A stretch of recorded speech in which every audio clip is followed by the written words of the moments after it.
సరే ఇప్పుడు మనకి రూట్స్లో మనం ఈ మినరల్స్ అవి ఇస్తున్నాం కదా మట్టి నుంచి, అవి రూట్స్ నుంచి స్టెమ్కి ఎలా వెళ్తుంది అనే దాని గురించి ఒక టెస్ట్ చేద్దాం.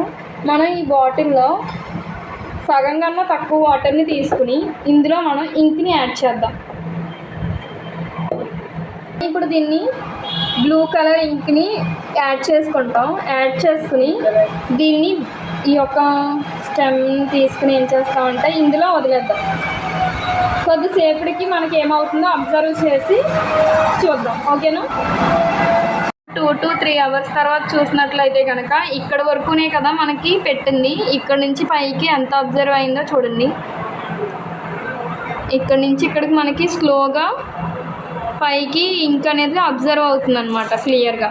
సో ఇది మనం ఇలా పెట్టినట్లయితే ఏమవుతుంది అంటే ఒక ఈ షేప్ ఉండి లోపలికి వాటర్ వెళ్ళే విధంగా ఇలా